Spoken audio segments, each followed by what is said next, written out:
Är du kille eller tjej? Är du kille eller tjej? Svarade liksom ingenting. Sen så svarade jag att jag var båda. So I've just arrived in Örebro in Sweden. I'm about to go meet a family who are attempting to bring up their kids free from all gender norms.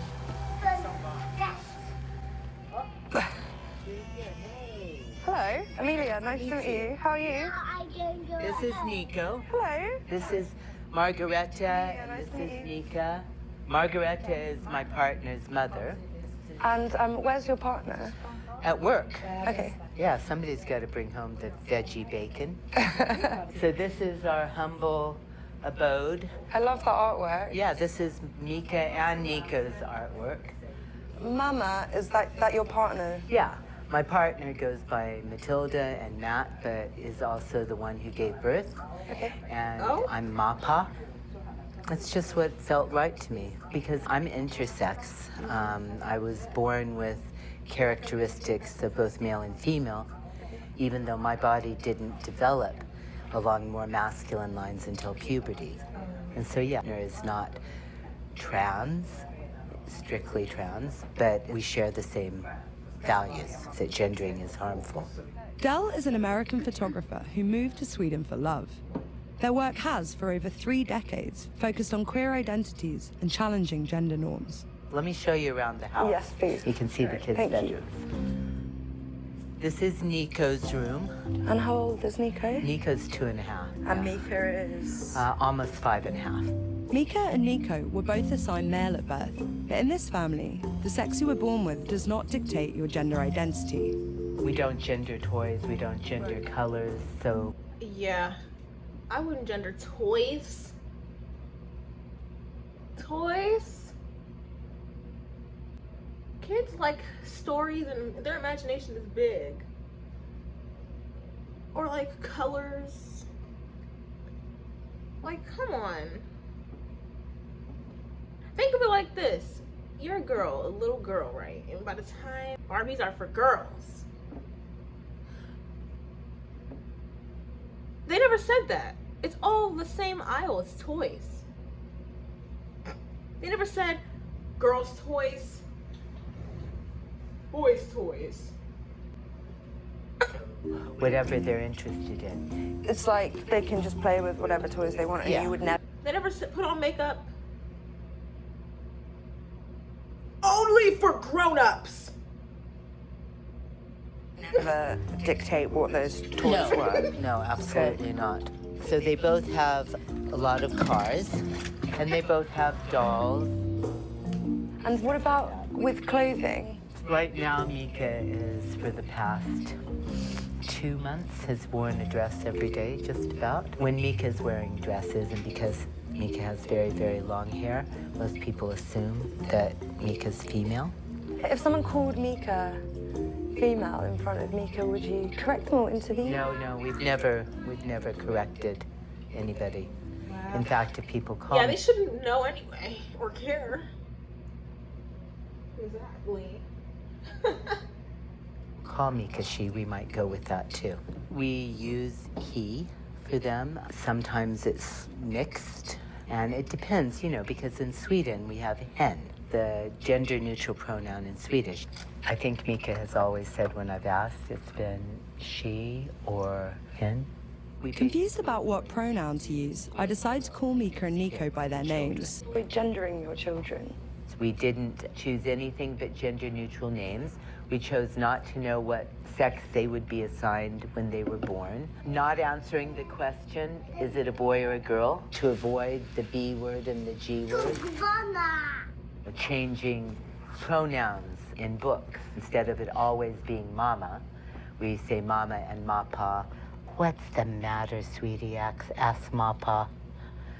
It's so dark. Don't be afraid, says mapa. I'll call the lanternfish. Sleep tight, little rainbow fish. If there weren't people in the world that kind of challenge what's already written or what's already done, Black people would still be like, literally.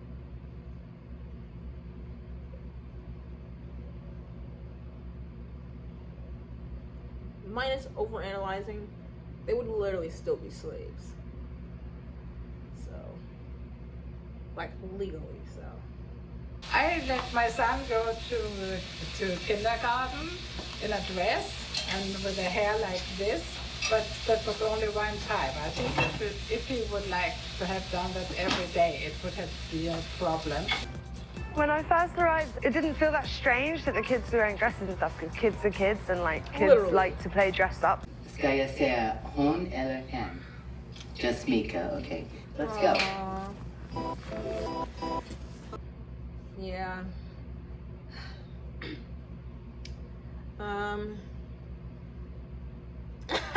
They're like, why do we have to go over this in our house? Like, this is our safe place. They're like, do we have to explain this to normal people? When you ask Mika about Mika's gender, Mika just doesn't really want to talk about. I wonder what the other children make of Mika's gender expression. Hey! I think what's really, kids have a lot of questions about life. Really, like, it doesn't matter what time period you're in, or, you know, a decade or era. So it's like, kids when they're growing up, they're learning what to be or how to be. So it's like, if they learn in school, girls do this, boys do this, girls like boys, boys like girls. You grow up and do this. And you can either choose to want to do that, or you could like tell yourself or like just not want that. And then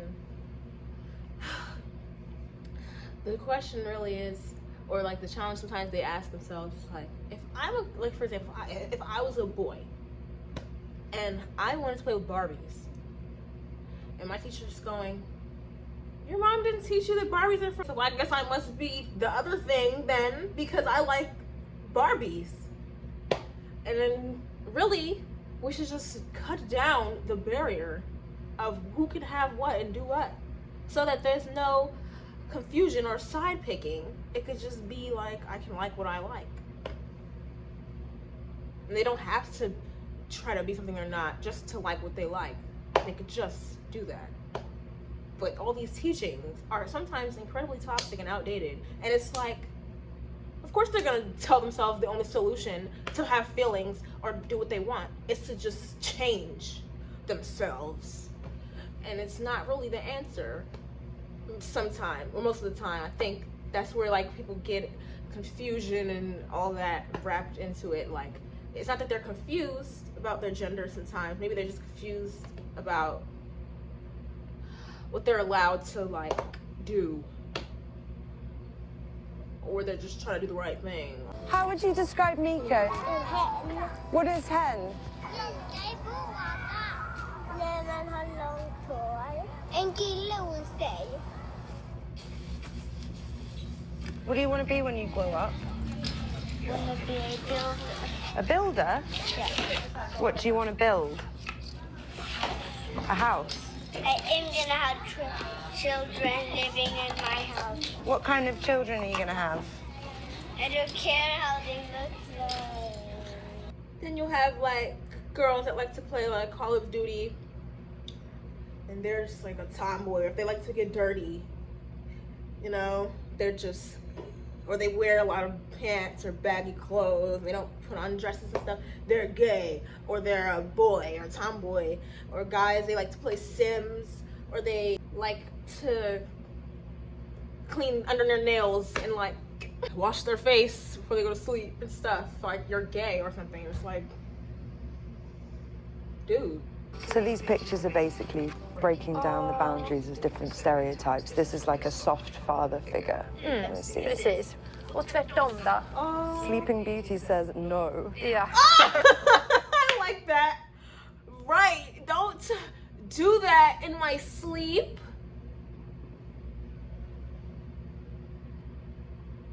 Oh, God, I never thought of that. She was just sleeping, and some dude just walks on this girl sleeping just because she's a princess. I could just...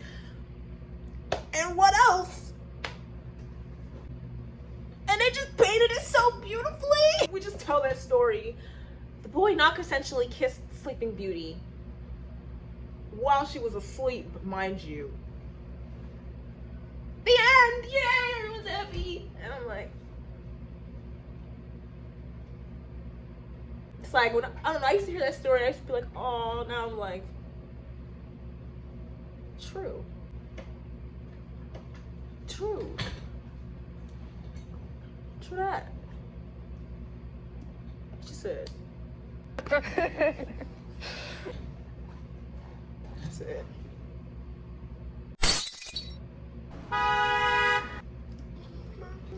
When it comes to gender creative teaching, the most influential person in Sweden is Lotta Rayelin, who started the country's first gender-neutral kindergarten.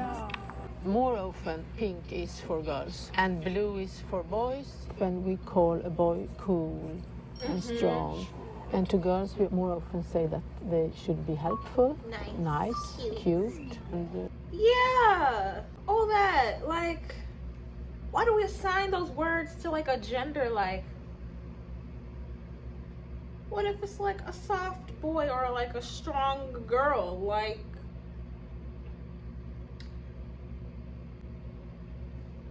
I used to play Animal Crossing, and then the intro was like that. It would be like the captain in the front of the car would be trying to figure out who the player is. So they give you like a little preset of questions before you start the game for real.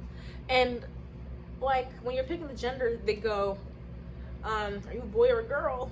Or like, what's your name or something? And then they figure out what's your gender by saying, oh, that must be a tough name for a man like you. And you have to go, no, I'm a girl. And then he goes, oh, my fault, sweetie. Like, we are just adding. We are not changing the children. We are changing our own thoughts. While a more gender-neutral focus in kindergartens is fully adopted by the Swedish government, even in liberal Sweden, there's no shortage of critics. I'm not gonna lie. That's why it's important to just know yourself and know what you want to be or what you want in your life.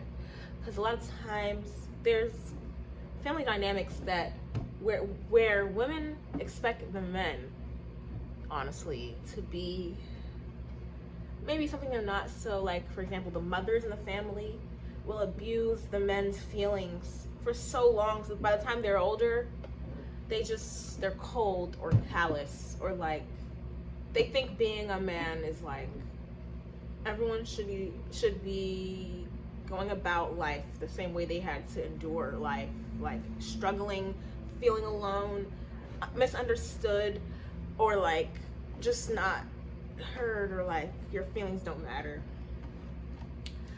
So it's important to, as a young boy, or like whatever the gender is, and a lot of men are suicidal for like cool reasons like this, and it's overlooked for too long. But as a young boy, you should allow them to feel their feelings and not just tell them to man up or shut up, because you need a man in your life. You're supposed to raise your sons to feel their feelings and then be the man they want to be. There's so much pressure on like who like men should be as a whole.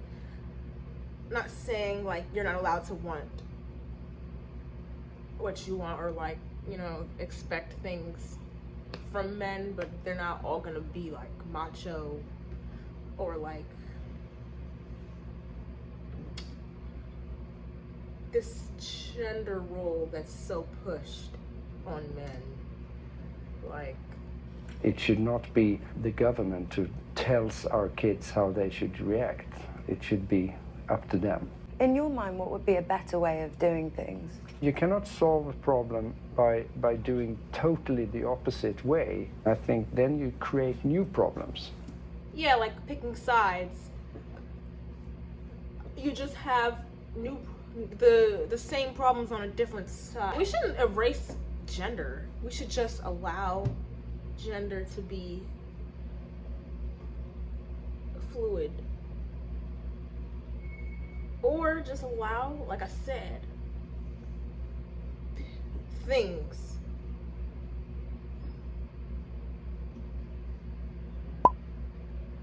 You know? So it's not so much pressure on the word itself or like the gender itself, but the life. I think what I've learned here is that they're not trying to erase gender, they're just trying to take out the discrepancies. It seems a lot less sexist than other schools, and it seems really open to the idea of same-sex parents, same-sex relationships with children that might not conform really tightly to male or female, and I think that's going to have a positive effect overall on the children. Swedish kindergartens seem accommodating to rainbow families like Dell's, but I wonder if ordinary Swedish society is as open-minded. Dell takes Mika and Nico shopping. As soon as we enter, people start staring. If they don't understand something for some reason, they just sometimes have to like make you feel like your way of life is an eyesore to society when it's like supposed to be more of like an inspiration, or like you can be curious about it, but just like kind of staring at something different with like disgust is strange to me. Like you must be on some sort of assignment to keep life miserable for everyone since you are, or something. If that, you know, because your life is the same every day. You look at people that try things differently or like do things differently, and they're like, what are they doing right that I never did? Stop living. Conform.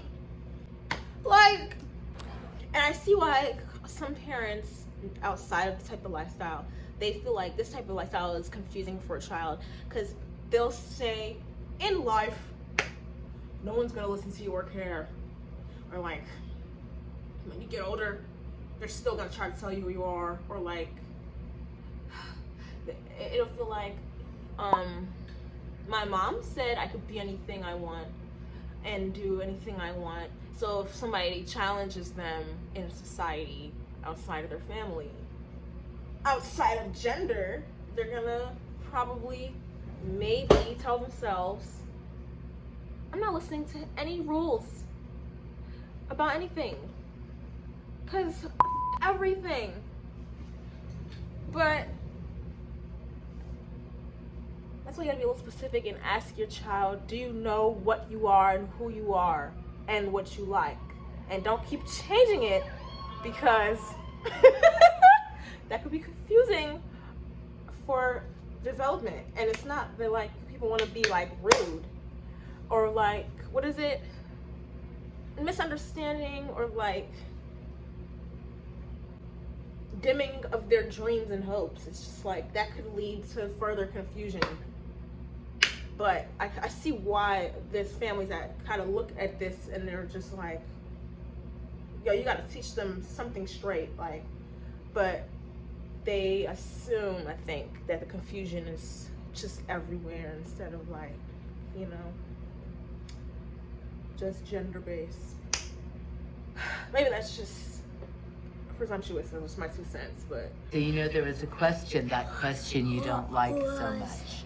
What? They wanted to know if they should call you hon, han, eller hen. Han? Hen. Hen. Hen. You want them to call you hen? Yes. Like me? Okay.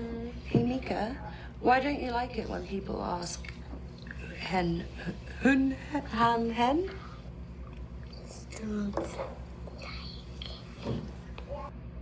I feel like it's too much pressure. It's asking a child, what do you want your career to be for the next 25 years? What do you want your gender to be? Like, they don't know. And then kids are wiser than adults give credit for. They're so wise. And them kind of being confused and not knowing is really like sometimes a mirror to like real life.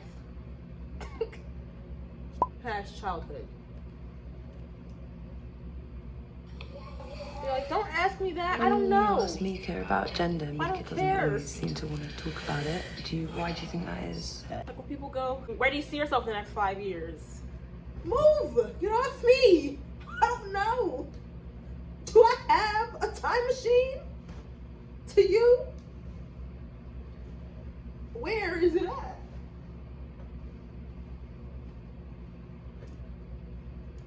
I don't want Mika to be forced to choose hon, han, or hen. I mean, I think you heard that Mika will say hen because I say hen.